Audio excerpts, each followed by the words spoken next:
Amici Belli, and welcome back to the Paddock Girls Podcast.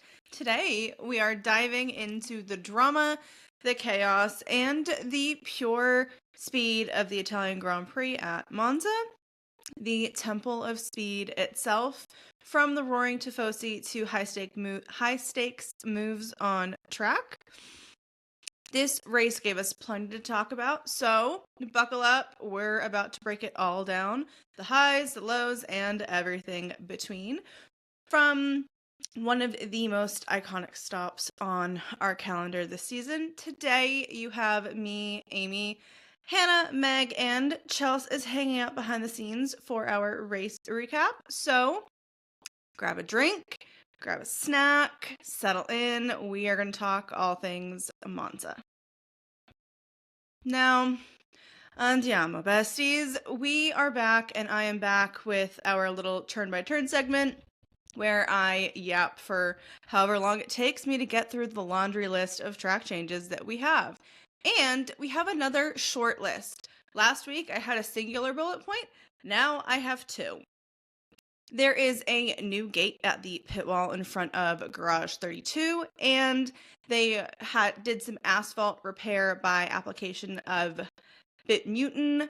It's a coating at turn 1 and turn 4. Do I know what that coating is? No, but I have to mention it because when they're doing stuff to the track, it's important to kind of know what's going on. Now, it is Monza. And that means one thing, and I personally love it. Some people do not like him, and I think they're a little crazy. I think he's adorable. It means that we get Davide Valsecchi back on our screens, and that man is just always so excited to talk about racing, to talk about F1, to see cars on track. I feel like his energy is just really infectious. Maybe that's just me. I know Rachel had texted me and was like, oh my god, Davide's back, and I was like, oh crap, he is. I kind of didn't even make the connection until she said something, and it just, I don't know, he brings me a lot of joy when he's on screen because he's just so excited to watch cars on track. Now, we did have some news from McLaren. They did confirm that Lando's retirement in Zandvoort was caused by the chassis and not the engine. Now, both Papai boys did take new power units coming into Monza weekend, so at least we don't have to worry about any power unit issues. Now, I feel like this weekend was a lot of news. I don't know why, but I feel like there was just a lot going on. Cadillac officially announced their reserve and test driver for next season, and that is none other than IndyCar's Colton Herta, who is also supposedly expected to be joining F2 next season, which I think is really exciting. I think Colton's a really great pick for a test and reserve driver. There have been so many rumors about Colton Herta eventually making his way into F1, and I personally would love to see it. I would just like to say I've called the Colton Herta move from the beginning since Cadillac was announced. I mean, Andretti, he's Andretti's golden boy, and he's always wanted to be in F1. I mean, it was rumored he was going to F1 when AlphaTauri was still a thing instead of Racing Bulls. So, I'm not really surprised, but... No. Yeah, but I think the F2 thing will be interesting. I know he has to do it to get the super license points, but I think that'll be the interesting part. I agreed. I feel like there's such an age gap between him and a lot of the other F2 drivers. Agreed. So I just feel like it's going to be an interesting experience for him if that is what happens, unless they somehow find a different way to get him super license points. And he hasn't been doing bad in IndyCar either. He's been making waves in that racing sport division as well. So for him to be making that switch to Formula One, even if it's minute at the current moment, it only just means the doors are opening from there. Very true. As I said, there was a lot of news. I feel like we had a lot of media coming out on Thursday. I personally really love media days. I think it's fun to find out what the heck is going on. Stefano Domenicali made a statement to the media that F1 races might be considered too long. Now, I'm reading a direct quote here. We believe it's a bit too long for young people, period.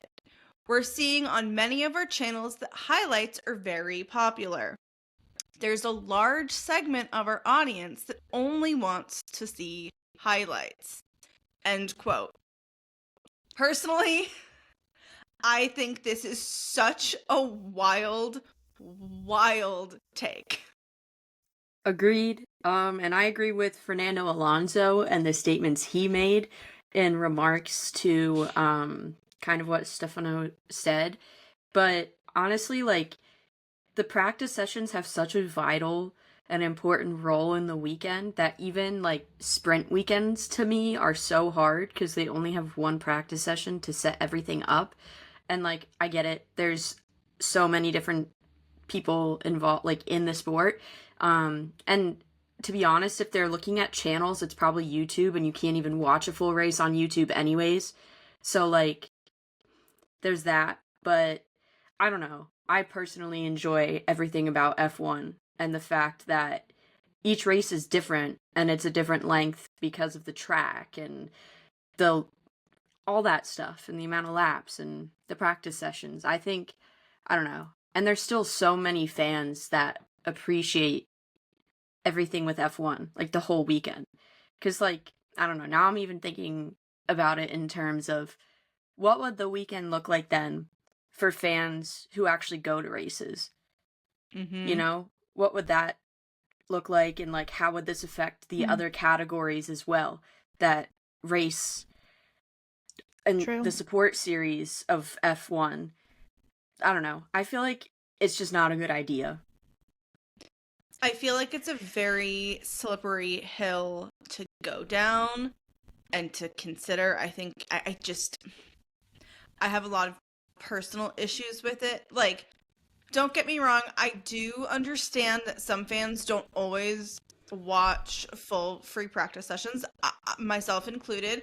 I don't always have time to. Agreed. But I love having the option to either watch free practice highlights or watch the full free practice. Sometimes I really want to just like watch every single free practice session, all of quali and the race and everything. Other times I just don't have time and I'll watch a highlight. I think it's important to give people options. I love that F1 TV has both full length sessions for everything, and everything is in a highlight, or in the race case, it's that race in 30 that they do. Like, I think it's really great for people who are at different levels of their fandom and their obsession with the sport. Some people just don't have the friggin' time. But I don't know. I could go on an absolute tangent about this. Yeah, and I wonder in some form of fashion what is the data that he's looking at. What's the locations? Because you have to think about it. We're all here in the US, and there are times on Thursday when we have work the next day on Friday that we don't wake up at 2 a.m. in the morning or 3 a.m. in the morning or stay up to midnight to watch free practice. So those are when those highlights come in handy, because we can watch them on our lunch break the next day and things like that. So there's some pros and cons to that, but I also think they're essential for the drivers. The drivers need those free practices. I think that instead of focusing on who's watching them, focus on the need of the drivers.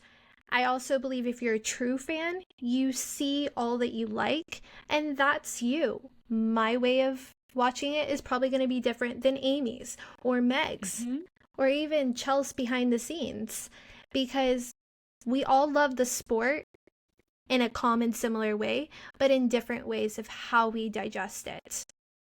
And that's what you need to look at. And I guess it's hard to explain, but it's also true. There's an important part in like every part of the weekend segment, media day, FP1, the sprints, quali, the race. And for us who typically go to races, the 3 days are amazing because it's almost like you immerse yourself in this environment that is prolonged. It's like you're going to a festival, but you're not at a festival, you're at a race. Yeah. I mean, I just was at a race. I was at Silverstone. And like I was at Miami. Yeah, and like I personally like loved being at a European race because you get the 4 days instead of the 3 days, which I thought was really nice because that was how I met Pierre Gasly. But I don't know. It's just like Han said, it's a certain environment at the tracks too when you have all those opportunities. But I also, while you were talking, Han, I also thought of the point of like if they get rid of these free practice sessions, what would they do for like the rookie sessions, you know, like how they have to have a certain amount of allotted, like the F2 drivers and F3 drivers that they have to have in the car? Like what would happen? I'm wondering if he is going to consider still keeping them but not making them televised. And maybe they're closed. And maybe they're closed sessions. Like I don't know. There wasn't a lot of detail on what his plans were. I think all in all, I think in any sport, whether it's F1, American football, European football, like hockey, I think it's everybody watches their sport in a different way. And I think making changes to something that has been a certain way for Lord knows how many years is just like a wild, wild take. I'll keep this very simple because I know we've probably been talking about this long enough. But what do you do to the people who are content creators who their whole thing is focused around Formula One, who talk about these things in depth? Podcasts were a perfect example. I think I look at it as, wouldn't you want to give all the information to the people who do truly love the sport and then also talk about the sport? And or it shouldn't matter that the dynamic is specifically centered around the younger generation who doesn't watch certain things but does watch others. You should look at the broader picture. That's it. Sorry. Yeah. Agreed. Only time will tell with what, if any, changes are going to be made, but I do think from the sounds of Fernando Alonso, and I would probably guess a large number of the drivers, I think drivers and teams would push back against this, as would, I think, a large, large number of fans. But we will save that for a whole different episode if and when that comes about. Following last weekend's race, Williams has lodged a request with the FIA regarding the penalty that Carlos Sainz received, stating, quote, "It's important for us to understand how we go racing in the future, and we're hopeful for a positive outcome." Now, if you missed the news, last weekend, Carlos Sainz got a penalty during the race, and when he went to go speak to the FIA about it, they told him that they would not speak with him, which is not normally how it works. Normally, it's an open door policy, so it was just very odd. I think it's really good that the team lodged that request themselves and are backing their driver, but that's not super surprising to me. I think Williams has done a really good job of like standing behind Alex and Carlos this season, so it's kind of unsurprising to me. There was also some fun news that apparently there are some circuits that are in talks about returning to the F1 calendar, which I love this. We have a lot of tracks that are kind of going to be either out of contract, so we've got some new some options for races to return. The races that came up so far have been Istanbul Park and the Turkish Grand Prix, Portimao in Portugal, which personally makes me very, very happy. I would love them to bring back Portimao, and Hockenheim, which isn't super surprising that it made the list. I feel like it's a really popular track. People have been begging for it to come back for ages. Now, if you are listening, consider this your little nudge to slide in our DMs, drop a comment on our Instagram, drop a comment on our threads. What track would you pick to come back? If you had to pick one from that list, I'm also asking that question to both Hannah and Meg just for funsies, because I know personally I am picking Portugal because that's just my favorite track. Oh, I'm Hockenheim all day. All day. Yeah, I'd agree with Han. I love the track itself. It is very well laid out. It's in Germany. Why wouldn't I? Sorry. And it's also a really famous track for like the 24 hours of Le Mans when they do their circuits. Because if you don't know, while the Le Mans is famous in Paris and that's where they actually hold it, they do multiple 24 hours, and one of them is at Hockenheim, and it's a fantabulous race to watch. So I would love Formula One there. I think a lot of F1 fans would also agree with both of you and go for Hockenheim as their pick.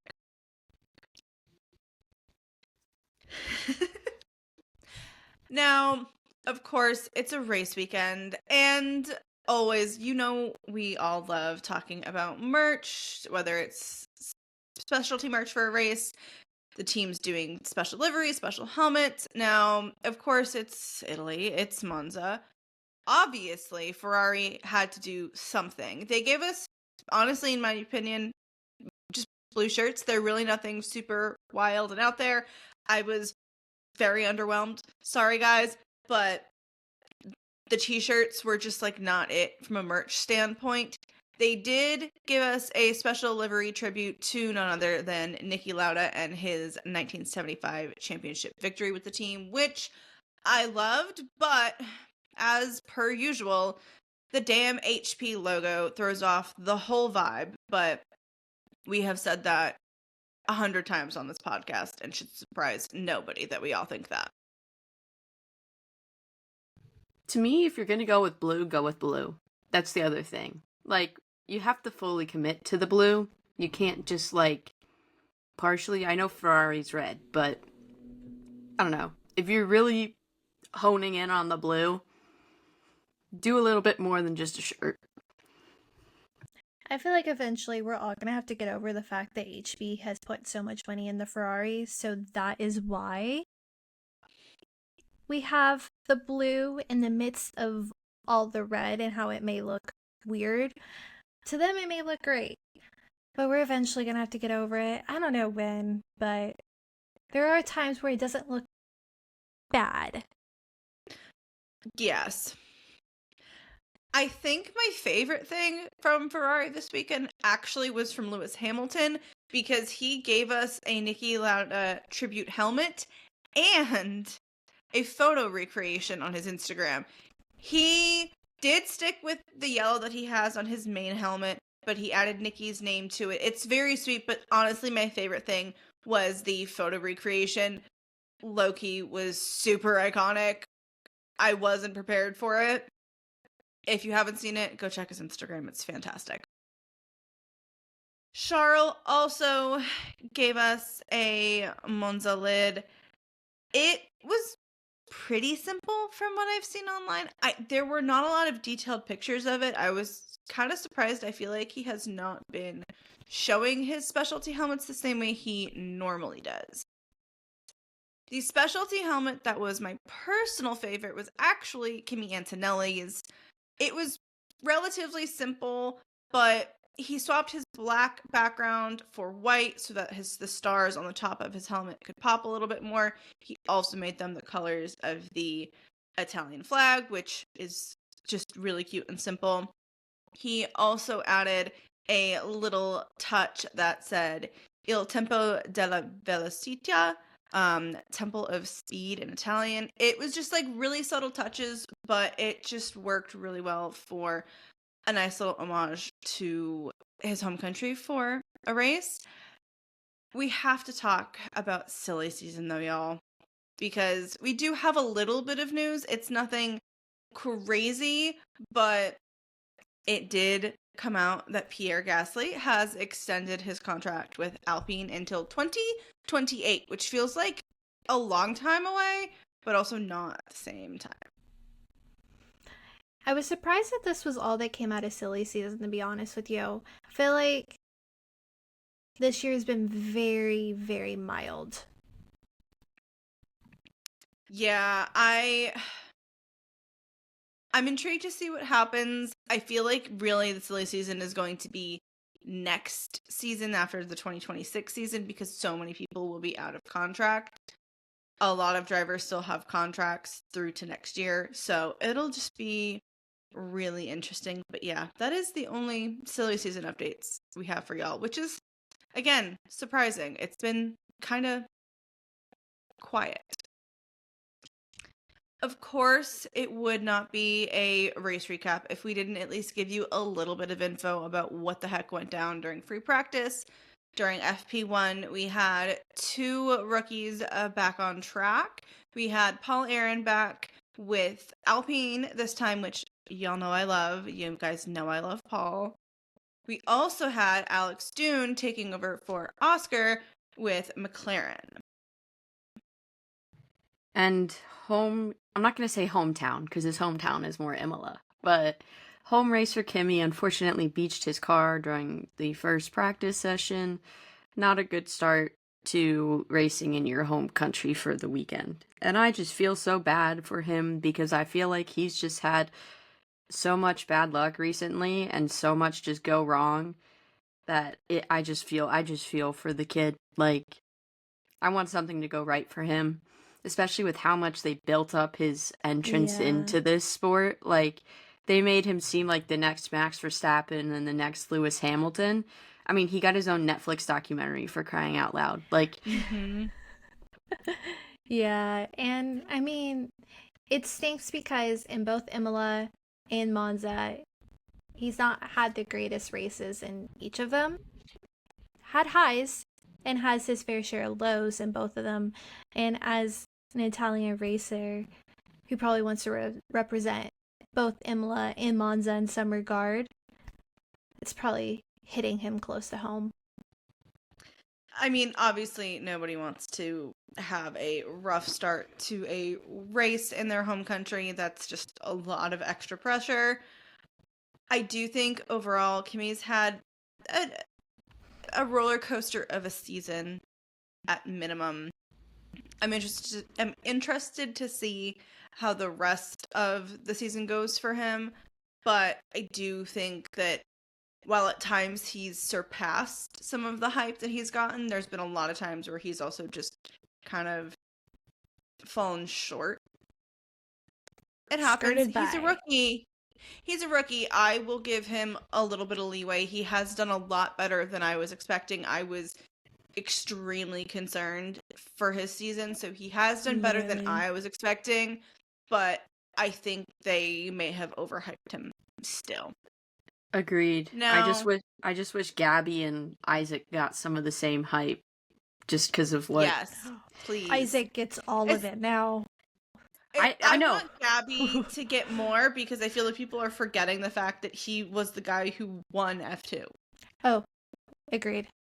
Yep. Like, he has the Sauber in the top 10 for, 3 races now that he's finished in the points? For that, we had K-Mag, so you could see from the track record that Sauber is on their way up.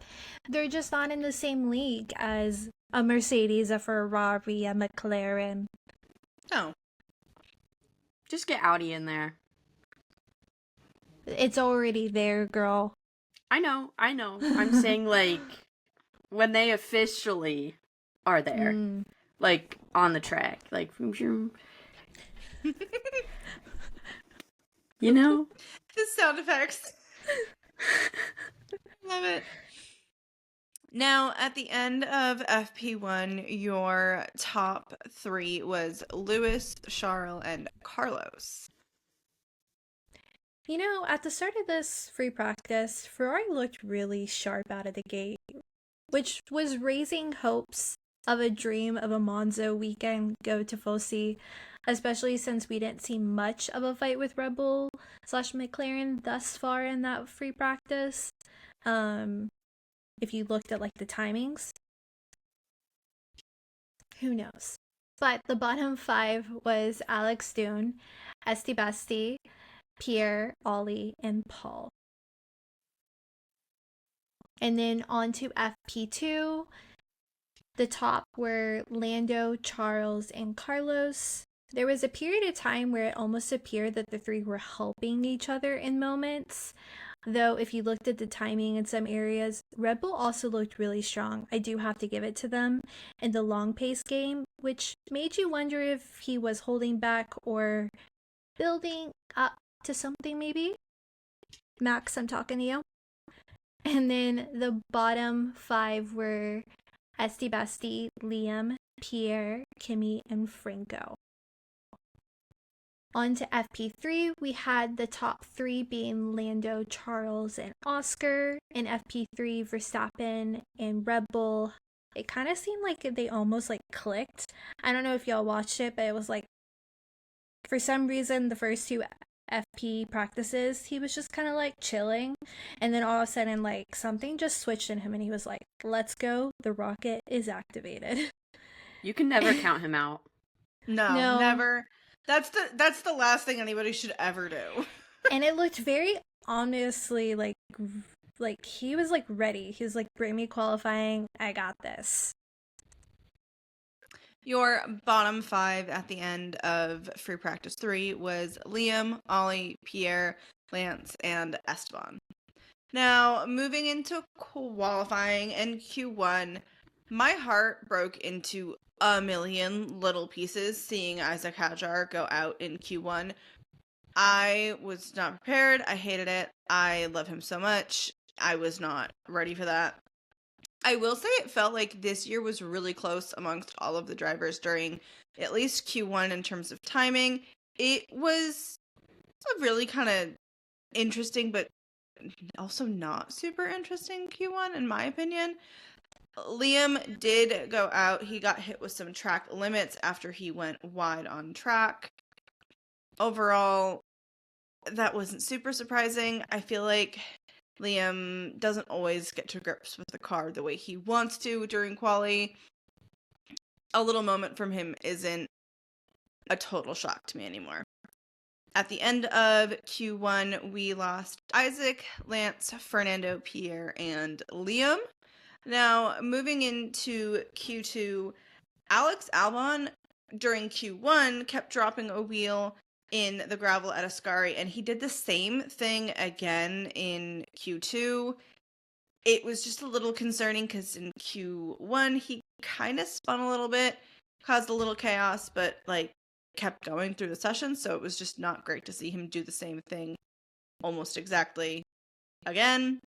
The final lap time that Lando Norris pulled out was so killer. Watching him do his final lap as pretty much one of the only cars on an actual lap was really kind of fun to watch, especially because you were able to just hear his car shifting and hear it all in the engine. I don't normally watch onboards, so I don't get to hear those sounds all the time, and it was just kind of fun to get to sit alongside him during that lap with the F1 TV team.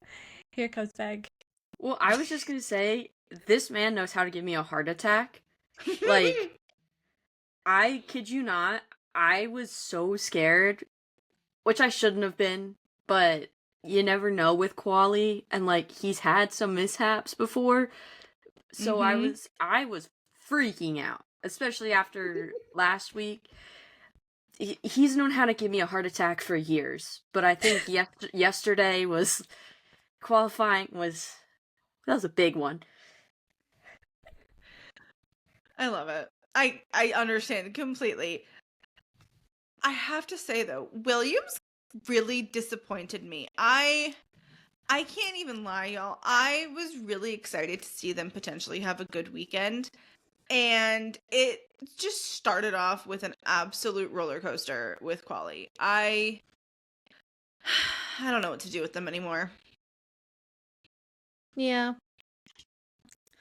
I keep thinking since Carlos has joined Williams, we would see a change. And in some regards, we have seen a little bit of an adjustment, but it almost seems like sometimes Williams is like a Ferrari. They never learn. But out in Sad but Q2, literally. Out in Q2, we have Ollie, Nico, Carlos, Alex, and Esteban. During Q3, I feel like this was such a crazy close session when you looked at the timing sheets and you looked at what laps people were pulling out. I was both like excited watching it and super freaking stressed all at the same time.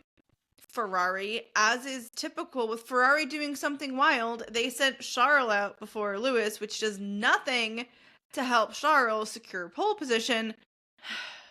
The amount of times Ferrari just makes me like roll my eyes and shake my head is alarming. I'm sorry, but at this point they're just idiots. Like not to be harsh, but like literally everyone on F1 TV was commenting about it, and like Charles fully had the potential to score pole position, and Lewis was going to drop 5 grid places anyways, regardless of where he qualified. So why not try to get Charles on pole position for Ferrari's home race? I get it. Lewis is a 7-time, 8-time world champion. And I love the 8. And you're probably, it's probably hard to tell him, like, yeah, you're going to have to give your teammate the toe. But what's more important, points and the possibility at a win? Or, you know what I mean? Like, at some point you do have to play the team game, especially when, like, that's really all Ferrari has left this year. I think the team game, though, is easier said than done. And we'll talk about that later. Yeah, I know. I agree with you, though. It's a difficult and tricky situation. Yeah. Especially if you don't talk about it beforehand and it's like a common like understanding, it could lead to a lot of frustrations.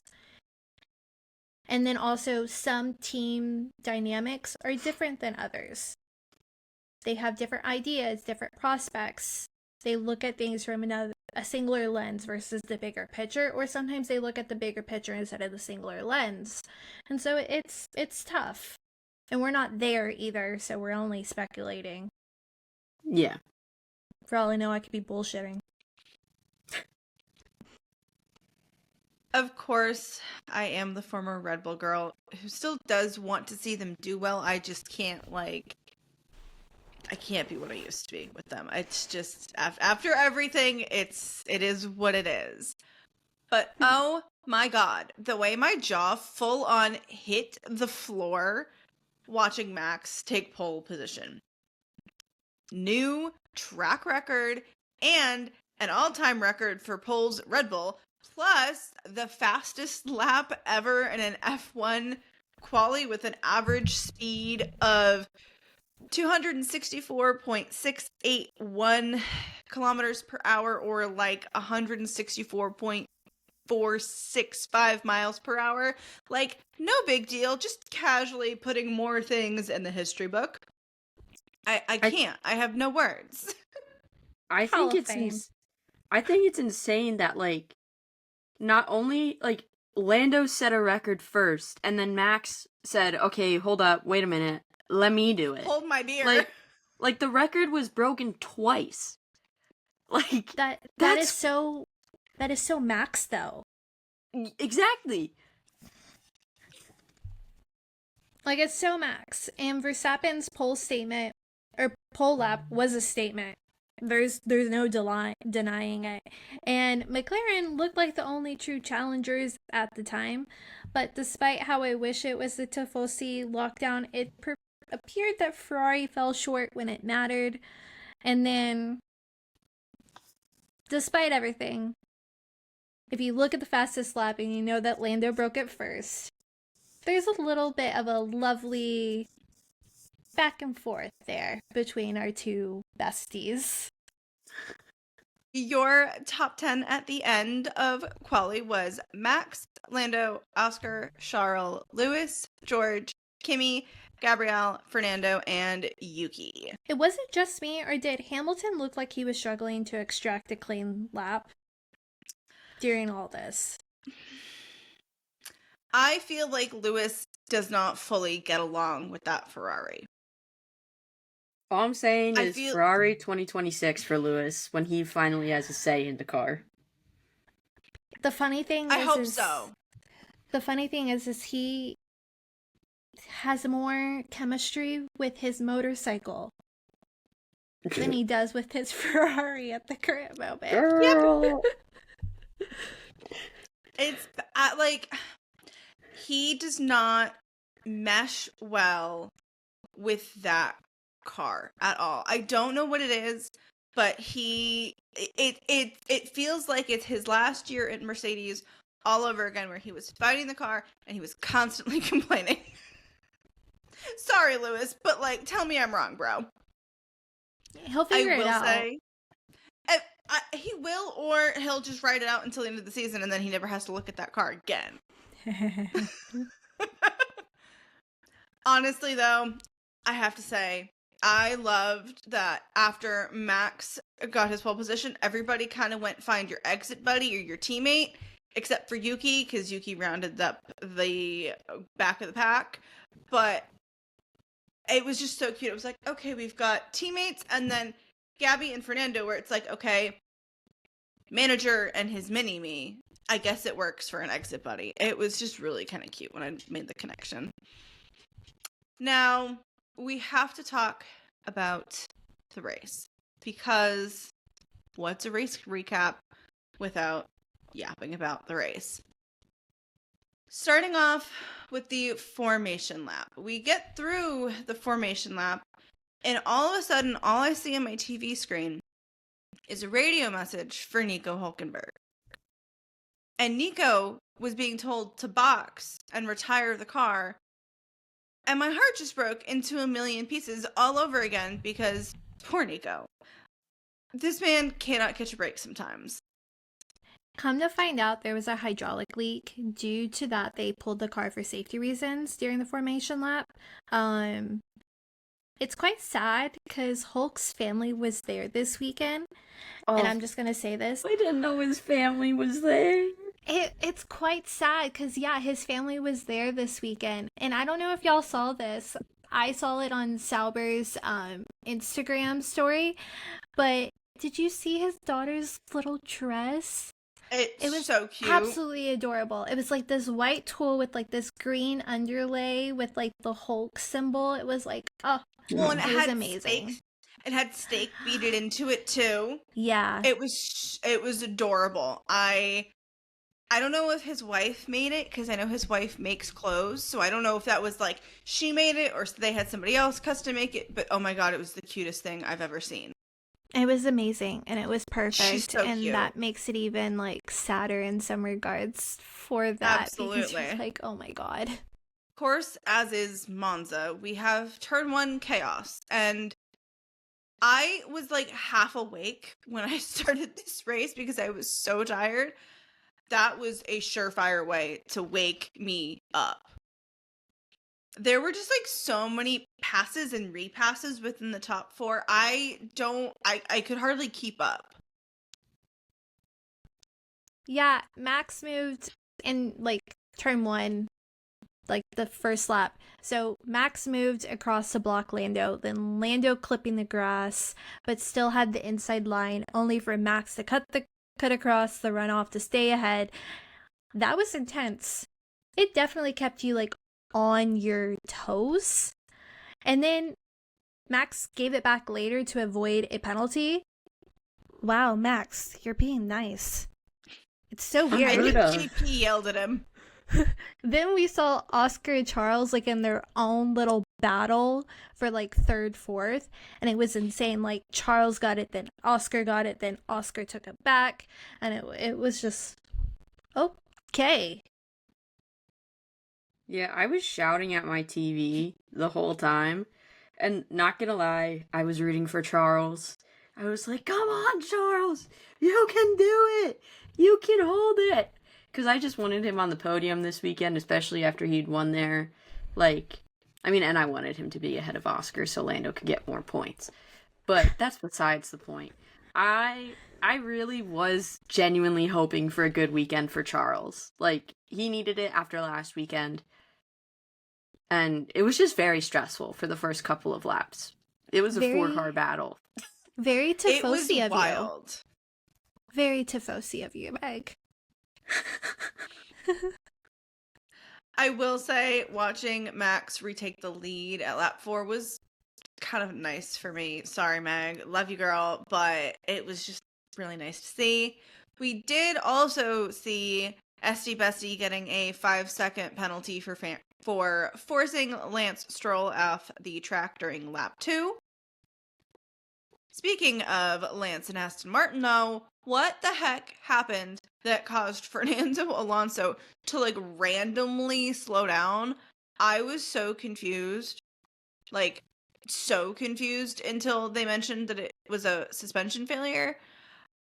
The man had to retire his car so early on in this race. I, like, don't even know what he did. We also saw some good overtakes from like Lewis, I believe between like lap 5 through 7-ish. I was tired, so please don't hold me to that.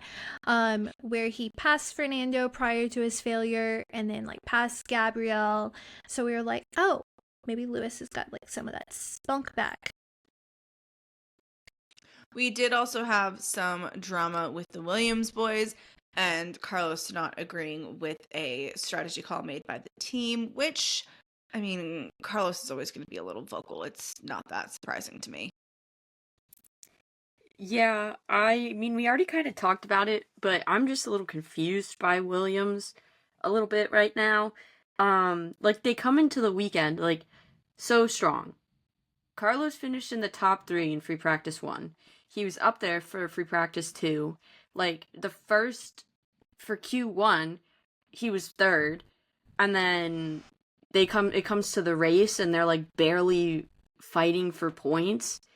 It just doesn't make sense. I mean, I know Alex has talked about it and Carlos, like, it just is a matter of the fact that they can't warm up the tires to the liking of their car like they can in the free practice sessions, which I get, and it's frustrating, but I'm just like, come on, like, you guys always start the weekend off so positive, and then you come to races, and it's just, like, I literally don't know how else to describe it other than that, and I feel terrible, because I love Alex and Carlos, and, like, they deserve, like, to be fighting for higher positions than they're, like, fighting for. Agreed. They absolutely deserve a better car with better pace. Just they deserve more in general. But if we're talking about Carlos, we do have to talk about the contact that he had with Ollie. My heart stopped, and I was really kind of nervous that they weren't going to both be able to keep going, but they were at least able to continue racing after their little, like, contact spin situation. But I was a little nervous for a hot second. Agreed. I thought for sure there was going to be a safety car, but there wasn't. So, hey. It was really the radio message from Ollie that just hurt my heart, because he said, hey, he turned into me like I wasn't even there. He sounded so offended that Carlos just, like, didn't even notice him or something. My sweet little Ollie. Oh my god. Carlos did get a 10-second penalty for the Ollie, because, not Carlos. Ollie did sadly get a 10-second time penalty for the collision with Carlos, which he really didn't need that. It was 10 seconds and points, I'm pretty sure, because that's pretty standard. Yeah, he got 2 points on his license for it, so Yep. He's, I think, 2 points away from a race ban as well. He's at 10 out of 12 points. Yeah. And his radio message reminded me of Brazil last year when it was like raining so bad, and he was like, hey, what the heck is going on? It brought me back in some ways to that moment. And then I don't know if y'all saw the incident with like Kimmy, where he forced Alex onto the grass And then this demoted Antonelli ultimately to 8th place in his final classification. I'm kind of jumping ahead there, but he did get penalized for 5 seconds and 1 point against his super license. There was a super slow pit stop from McLaren for Lando. He had an issue with the front left tire. Oh, to be a fly on the wall during that friggin' debrief. McLaren seems to be failing with pit stops lately and not seeming to be on point, because this also happened with a long pit stop in Zandvoort. Yeah, I'm pretty sure he hasn't had a pit stop under 3 seconds for the last couple of races. I'm pretty sure I saw that somewhere. And it's his luck, man. It's just not been it. I want to have a word with that front left jack guy. Not the jack guy, sorry. The front left tire vroom vroom person. Because this is like the 3rd or 4th time now that this has happened. And I mean, the fact that the guy literally had to be hit and told, screw the tire on. You didn't screw it on. Like, come on. I get it. It's a race. It's a high pressure situation. And like, it's stressful. But like, I don't know. It's just frustrating that this keeps happening. Yeah, this was not it if you brought in a new person. Just gonna say that. But, I mean, I guess the best way to learn is also to throw them in the fire. Anyways, though, on the purpose of McLaren, around lap 47-ish, McLaren radioed Piastri to let Norris by, citing fairness due to Norris' earlier leading positions. Ultimately, Piastri questioned it, but ended up complying around lap 49. McLaren said once he passed, it was an open game to race each other, and it was the same thing they did kind of last year. I don't know, I think this was discussed before, then fine, but during the race, emotions and adrenaline maybe not was the best time to bring that up as a first thing, if they didn't know about it in advance. I will say that team order was just a little weird to me. I mean, it looked to me like they messed up in the pits, and how that's on Oscar, I don't totally understand. If I'm being really honest, I think it kind of icked me out a little bit, but we'll find out. I mean, we'll never really know the true inner workings of a team and what's discussed prior, what's not. But I did find it a little interesting that the F1 TV team, like David Coulthard and the rest of the crew, all thought the situation was just as odd as me as a fan. I don't know what it necessarily means for things for the future with the team, but we'll kind of see what happens. Yeah, this was definitely a tricky situation to put both Lando and Oscar in, because in reality, the situation was not Lando's fault and it was not Oscar's fault. It was the team's fault. And I think neither driver wants to be in that situation where whether you gain a place because of this or you lose a place because of this, like, I know Lando said after the race, this isn't how he wants to get a second place. Like, it sucks. It's embarrassing. But Andrea and himself and Oscar all said it was discussed prior to the race that this was going to happen, regardless of who it would happen to. And Lando did say if the situation was reversed, like, he would do the same thing. And I mean, to begin with, as you all know, I watched Lando's onboards during the whole entire race, and he actually made the decision to give Oscar priority for the pitting to cut the Ferrari and protect from the Ferrari. And it was promised to him that Oscar would not undercut on the radio. So it was stated that that wasn't going to be a situation that happened. I mean, it sucks. Point blank, period. It sucks. It's never, like I said, a situation that anyone wants to be in, but it was 2nd and 3rd this time, whereas last year it was for a race win. And I think it's a different story last year because it's obviously it's more positions and more points. But it did happen last year, and that was a whole big ordeal for people. And now, because it happened now, I don't know. It's happened before, and I don't know. It's just not cool during this championship fight. I get it, but...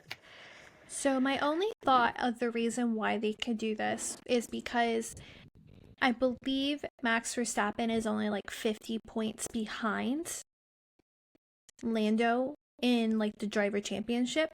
So my only thought, or maybe it was like 40 points before today, my only thought was maybe they were trying to leverage getting Lando some more points. That way there was no chance of Max getting second in the driver championship. So that could be my only thought process as to why, since Oscar is, I want to say like 30 points ahead of... I think it's 31 now, because it was only a 3-point loss today. Yeah, so I want to say that could be the only reason, but again, we may never know. I think the funniest thing for me was Max noticing the move and commenting on it, and GP having to go, dude, it's none of our business. I guess if it keeps it fair between the drivers and the championship, like, I guess it makes sense. I love when Max decides he wants to be a pundit while he's just, like, casually leading a race with a, he has to have fun. I mean, he just casually has a 19-second lead, so, like, I mean, I guess you've got time. I do also think it's funny because who's he to say? Because he's always gotten everything he's ever wanted because his teammates have always complied to him and have always had to do everything for him. Granted, that's also that's a loaded answer well, question. not even that statement. It's the fact. It's not even that it's a loaded statement. It's more the fact that Red Bull has never, ever, ever shied away from the fact that Max is their number one driver. McLaren is the team that's trying to say they have 2 number one drivers. It doesn't friggin' work like that. I'm sorry, guys. No, that's agreed. not possible. It does not work because then it creates situations like today. And you also have like to they've had in the past. You also have to say and think about it this way. The car at Red Bull is built around Max. Max is also a powerhouse driver, and there's no freaking denying that. And anybody who says Max is not a great driver, please read up on your stats, because that man is a driver in his own. You can give him, excuse my language, a shit box, and he will still get something out of it. We saw that last year with Red Bull and how he still took home the championship despite all the issues. And we're still seeing something out of it despite all the issues it has this year and all the controversies Red Bull's been in. Now, obviously, we could talk about how crazy this race has been until we're blue in the face, but we do at least have to give you who you already know was your top 3 of this race, and that is in P1, Max Verstappen, P2, Lando Norris, and P3 is Oscar Piastri. No, we don't typically say this, but I do feel like we do need to. Leclerc did finish 4th amid the passionate hometown support, and he did get his fair share of hometown support. And then fastest lap did end up going to Lando Norris on lap 53 with a minute and 20 seconds and like 901 milliseconds. I like how I can see you doing the math in your head. Same. You're seeing the calculation of like say it. I wear my expressions on my face clearly. I love it. The driver of the day went to Max Verstappen, or everybody's Maxi, with a 29% of the vote, which I think this is the lowest voting percentage I've seen that still gets it, but I don't typically pay that close attention. But I do have to say this, because I thought this was hilarious but sad. So for the DHL fastest pit stop, McLaren got the fastest pit stop with Piastri's car, with Ferrari Leclerc being a close second. Make that make sense. It literally doesn't. I can't. But also great, because, I mean, that's amazing. Yeah. I cannot be the only person who noticed this during the podium celebration. Did y'all hear how loud the sheer volume of the crowd chanting do do do do Max Verstappen? The sheer volume was astounding. I could hear that clear as day through the broadcast. I love the song. I do have to say that. It's so catchy.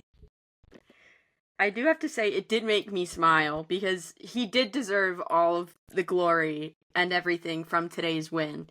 Because, like Hannah said and Amy has said, you can't deny Max Verstappen and the talent that man has. He's a generational talent, and he is... Listen, I have to give credit where credit's due. He's gonna go down as one of the best F1 drivers in history. Point blank, period. So... yeah, it was really cool to hear that, especially coming from an Italian crowd who probably hated him for the past 3 or 4 years. So it was just kind of like Valid. really, really interesting at the same time to hear that, because I was just like, what? But at the same time as that was happening, the crowd was booing Lando. Can we not with the booing for any driver, period? It was not cool when they booed for Max. It's not cool, period, because he didn't do anything wrong today. He's not the one who made the call. He's not the one who made the decision. Or so you think. Everybody has a different thought process. True. But, like, he's not the one that made the call for the swap. Agreed. Is what I mean. Like, he's not the one who screwed up the pit stop. Like... It wasn't his fault today. Maybe they were booing at the team, but then they should have booed as well for Oscar. But I don't know. It's just, regardless, nobody should be booing for any driver. I think it's really weird to boo somebody at a podium. It's one thing like during football or hockey where you're booing the opposing team during the game, but like when someone's already when the game is finished and a winner is decided and stuff like that, like, there's no place for that. It's just mean and really unnecessary. Honestly, I hate to say this, but I guess I'm so used to it since they did it for Max last year when I was in Las Vegas and in Austin. They did it the previous year in Austin, but to Max, to just different drivers. I'm not saying the same driver. I'm not saying that makes it right. But I guess it's normal at this point for good drivers. Everyone has their favorites and their haters, and they're just going to boo because they're not a fan of it. I mean, Checo fans hated Max fans. It's the same that we look at, like, Franco with some of his fans and stuff like that. Not making it right. It shouldn't be a thing, but it is, and it's sad. But, yeah, I saw it in Miami this year. It's just mean. Like, everyone, they're like grown men. And, like, it's also, like, grown adults in this crowd booing other grown adults. That's the part to me that's, like, come on, people. Like, yeah. And they could be so rude. Hostile. Yeah. Like, apparently they were, like, I saw on Twitter that people were shoving Lando fans and, like, elbowing Lando fans at the track. I was like, what is wrong with people? Now, at the end of this race, Max Verstappen made my jaw absolutely drop. Because, another one for the history books with the fastest race win in F1 history. With an hour and 13 minutes and 24 seconds. Okay, King. That is just full-blown iconic behavior. I can't even process that, to be really honest. As we mentioned, Ollie received a time penalty during the race. Like Meg mentioned, he also received 2 penalty points. for his incident with Carlos. So he has 12 out of 10 out of 12 points on his super license, meaning he's only 2 points away from a race ban. At this point, can we just consider that he picked up the K-Mag mantle for Haas and is just going to keep racking up penalty points this year? Because what the heck is going on? I mean, someone has to. But to add on to that, none of his current points will actually expire till the Mexico Grand Prix. So he's got a while to last. He needs to be a little cautious. Please and thank you. Yeah. Ollie, we like you. Don't leave. I don't really want to see a race ban, but I mean, if it happens, I guess it'll add some extra chaos to whatever race it is. No. Who knows?